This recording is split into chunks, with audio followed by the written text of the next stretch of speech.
Hello friends, welcome back to my channel Deep Sedutech.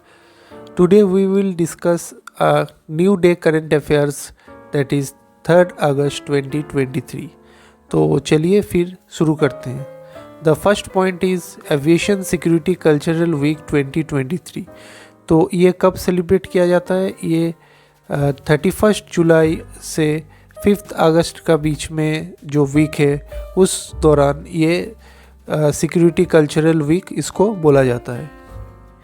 M security consciousness in aviation and make passengers aware of prohibited things they should not carry while travelling. मतलब इसमें बोला गया है aviation के, जैसे हम लोग जानते हैं कि प्लेन में हम लोग जब ट्रैवल करते हैं कुछ सिक्योरिटी रीजंस, कुछ सिक्योरिटी पॉलिसी होता है जिसको हम लोगों को पार करना पड़ता है. जैसे हम लोग का जो लगेज रहता है उसको भी फॉर सिक्योरिटी रीजन स्कैन करवाना पड़ता है, और हम लोग का बॉडी भी फॉर सिक्योरिटी रीजन स्कैन करना पड़ता है. तो इससे मतलब ये जो सिक्योरिटी रीजंस के लिए ये जो स्कैन किया जाता है, तो इसके बारे में पब्लिक को और अवेयर करने के लिए, जैसे कौन कौन सामान प्लेन में लेना चाहिए, कौन कौन सामान लेना नहीं चाहिए, तो उसके बारे में अवेयर करने के लिए ये दिन का सेलिब्रेशन किया जाता है.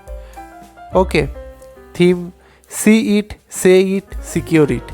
तो ये थीम बहुत मेरे को अच्छा लगा. मतलब इसमें जैसे कि आप लोग देख सकते हैं बोला गया है कि सी इट, पहले सामान को देखो, फिर उसके बारे में बोलो और उसको फिर सिक्योर करो. तो सिक्योर करने का जो स्टेप है वो लास्ट स्टेप है. जैसे हम लोग सिक्योर करने के बाद उसको लॉक करके हम लोग चेक इन लगेज में भेज देते हैं. तो इसके लिए ये मतलब थीम मेरे को थोड़ा सा हटके लगा. उसके बाद इसका कंट्रोलिंग अथॉरिटी कौन है? Bureau of civil aviation security, BCAS. ये कंट्रोलिंग अथॉरिटी है जो ये सब मतलब सिक्योरिटी जो फीचर्स सब देखभाल करता है. Director general Zulfiqar Hasan, headquarter new Delhi and established in 1978. तो ये था कुछ डे रिलेटेड एक करंट अफेयर्स जो मेरे को इम्पोर्टेंट लगा. उसके बाद है PM मोदी को ये रिसेंटली अवार्ड मिला है. ये अवार्ड बोला जाता है लोकमान्य तिलक नेशनल अवार्ड. ये कहाँ पे दिया गया है? पुणे में दिया गया है. इनको क्यों दिया गया है? सबसे बड़ा रीज़न है for his exceptional contributions to the progress and development of the nation. तो जैसे कि आप लोग देख सकते हैं जो आधार कार्ड से शुरू करके बहुत सारा नया नया टेक्नोलॉजी है और नया नया मतलब इम्पोर्टेंट फीचर से सब PM मोदी द्वारा निकाला गया है. तो इसके कारण उनको ये लोकमान्य तिलक नेशनल अवार्ड से सम्मानित किया गया है. एस्टेब्लिश्ड इन, ये जो अवार्ड है ये कब से दिया जा रहा है? ये एस्टेब्लिश किया गया है 1983 से. उसके बाद स्पोर्ट्स रिलेटेड एक करेंट अफेयर से, Max Verstappen wins Belgian Grand Prix. तो बेल्जियन ग्रैंड पिक्स है क्या? ये एक फार्मूला 1 रेस है, और जो मैक्स जी है ये भी फार्मूला 1 चैम्पियन है. तो ये जो बेल्जियन ग्रैंड पिक्स ये रिसेंटली ये इन्होंने फाइनल जीता है, तो इसीलिए ये अभी न्यूज़ में है. नेक्स्ट पॉइंट है Aishwary Pratap Singh Tomar clinches gold medal at FISU games. तो जैसे कि आप लोग देख सकते हैं ये 31st इवेंट है जो इस साल हुआ है, और ये एक शूटिंग इवेंट है. रिसेंटली कहाँ पे हुआ है? चेंगडू, चाइना में. ये भी एक स्पोर्ट्स रिलेटेड करंट अफेयर्स है. उसके बाद भी और एक स्पोर्ट्स रिलेटेड ही है, जो फुटबॉल प्रोफेशनल फुटबॉल प्लेयर है वो रिसेंटली एक अनाउंसमेंट किया है रिटायरमेंट का. जो अनाउंसमेंट किया है उनका नाम यहाँ पे हम मेंशन कर दिए हैं, और वो कहाँ से मतलब कौन सा कंपनी कौन सा कंट्री से खेलता है. ये डिफेंडर है, मतलब जैसे कि ये फुटबॉल रिलेटेड स्पोर्ट्स है. और ये उरुग्वे के बारे में थोड़ा सा स्टैटिक जीके यहाँ पे हम मेंशन किए हैं. Country in South America, capital Montevideo, currency peso. तो ये थोड़ा सा स्टैटिक जीके है रिगार्डिंग उरुग्वे.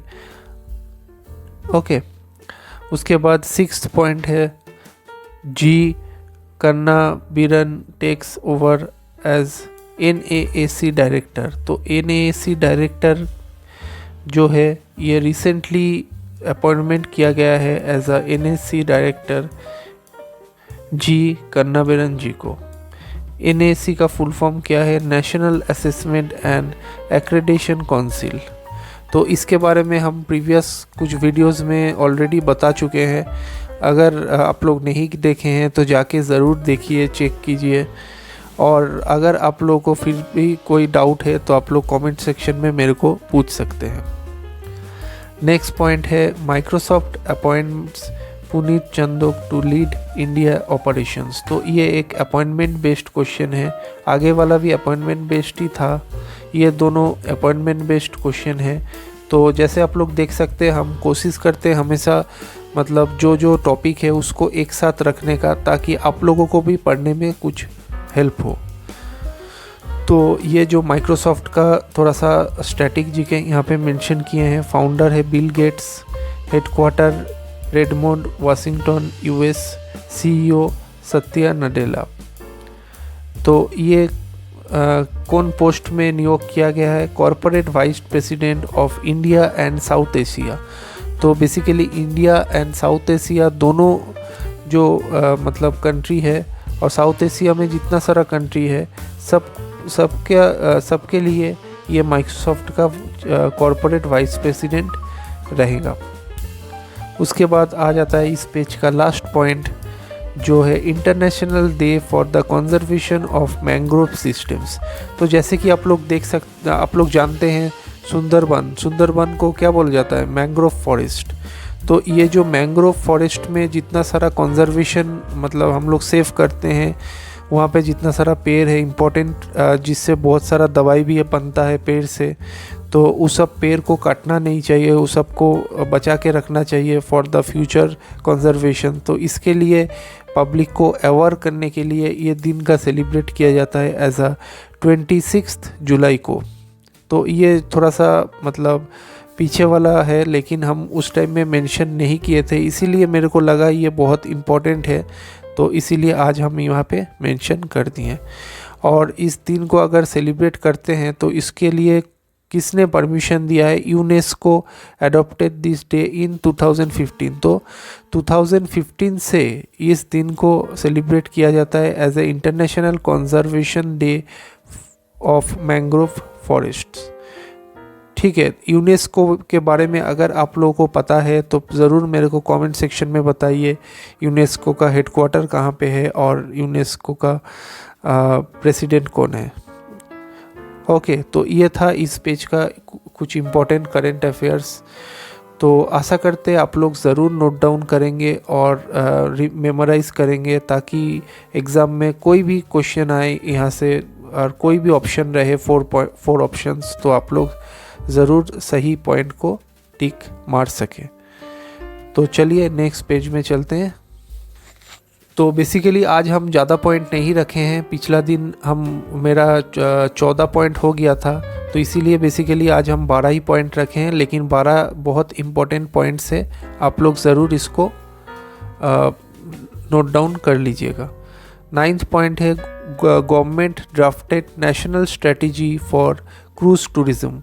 तो जैसे आप लोग जानते हैं कि क्रूज़ से जो ट्रैवल करता है एक कंट्री से दूसरा कंट्री, ये बहुत अभी रिसेंटली चल रहा है। तो इंडिया में ऐसा कोई टूरिज़्म अभी तक डेवलप नहीं हुआ है, तो इसी के लिए एक गवर्नमेंट ने, हम लोग का जो गवर्नमेंट है वो ड्राफ्ट किया है रिसेंटली इंडिया में, जैसे कि preferred destination for cruise tourism globally.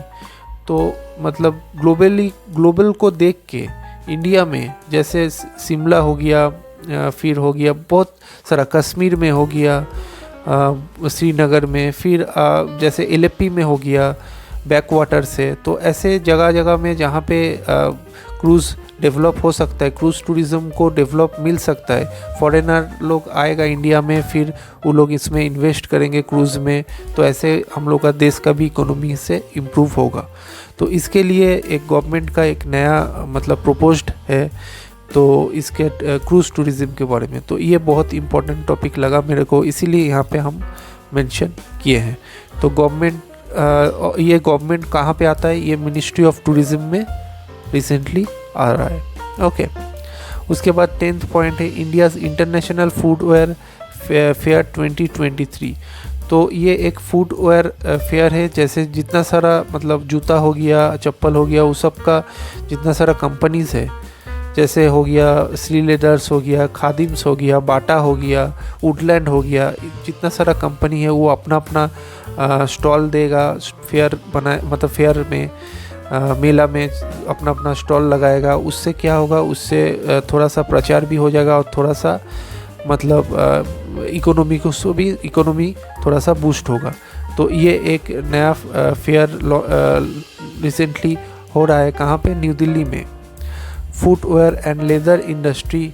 तो ये जो फुटवेयर और लेदर इंडस्ट्री है ये बहुत बड़ा इंडस्ट्री है, इसमें बहुत मतलब एम्प्लॉयमेंट है, बहुत आदमी लोग काम करता है। तो जैसे कि एक मतलब रिपोर्ट सामने आया है जिसमें देखा गया है 4.5 मिलियन पीपल ये जो लेदर इंडस्ट्री है इसमें रिसेंटली काम कर रहे हैं। तो ये था थोड़ा सा एक हट के करंट अफेयर्स, लेकिन ये भी इम्पोर्टेंट लगा मेरे को। नेक्स्ट 11th बहुत ज़्यादा ही इम्पोर्टेंट है, ये MOU साइन हुआ है किसके बीच में, इंडिया एंड मोल्डोवा के बीच में। ये मोल्डोवा एक कंट्री है और इंडिया के साथ इनका एक एग्रीमेंट हुआ है। ये एग्रीमेंट क्या रिलेटेड है, ये एग्रीमेंट है एग्रीकल्चर रिलेटेड। तो एग्रीकल्चर, हम लोग का जो एग्रीकल्चर मिनिस्टर है उनके साथ मोल्डोवा का जो एग्रीकल्चर मिनिस्टर है उन दोनों के बीच एक एग्रीमेंट हुआ है। उसमें क्या डिस्कशन हुआ है यहाँ पे हम मेंशन किए हैं, exchange in agricultural trade and knowledge. तो एग्रीकल्चरल जितना सारा ट्रेड होगा दोनों के बीच में उसका एक्सचेंज करेंगे, और नॉलेज जैसे कि मतलब हम लोग का यहाँ पे वेदर थोड़ा सा अलग है, वहाँ पे भी वेदर थोड़ा सा अलग है, उससे सॉइल का जो क्वालिटी है वो भी अलग ही होगा, और जो फसल होगा वो भी दोनों जगह में अलग टाइप से होगा। और इसके लिए दोनों के मतलब जगह के बारे में पढ़ना पड़ेगा, लैंड के बारे में, सॉइल के बारे में थोड़ा सा स्टडी करना पड़ेगा। ये सब चीज़ के रिलेटेड एक नॉलेज शेयरिंग प्लेटफॉर्म बनाया जाएगा जिसमें ये लोग नॉलेज शेयर करेंगे। उसके बाद exchange in fertilisers, pesticides and vegetable oils. तो ये सब जितना सारा है ये सब भी एक्सपोर्ट इंपोर्ट किया जाएगा। मोल्डोवा का थोड़ा सा स्ट्रेटेजी के यहाँ पे हम मेंशन कर दिए हैं, PM का नाम यहाँ पे किए हैं मेंशन, कैपिटल है क्रिश्चियनी, करेंसी है मोल्डोवन ल्यू। ये जैसे हम लोग का INR है, वो लोग का MDL है करेंसी। ओके, तो चलिए आज का लास्ट पॉइंट आ गया है जिसमें बोला गया है regional symposium of child protection, child safety and child welfare. ये एक मतलब कॉन्फ्रेंस हुआ है रिसेंटली रांची झारखंड में, organised by the ministry of women and child welfare development. तो ये जो women and child welfare development का हम लोग का सेंट्रल का जो मिनिस्टर है उनका नाम यहाँ पे हम मेंशन कर दिए हैं, स्मृति ईरानी जी। तो ये जो 12 पॉइंट है ये मेरे को लगा आज का थोड़ा सा इम्पोर्टेंट पॉइंट है, तो इसीलिए यहाँ पे हम मेंशन किए हैं। अगर मेरा वीडियो आप लोगों को अच्छा लगे तो please like, share and subscribe the channel. Friend के साथ ज़रूर शेयर करें जो लोग गवर्नमेंट एग्ज़ाम का तैयारी कर रहे हैं, और उन लोगों के साथ ज़रूर मेरा वीडियो का लिंक शेयर करें। Till then, bye bye, see you on the next day with new set of current affairs. Thank you.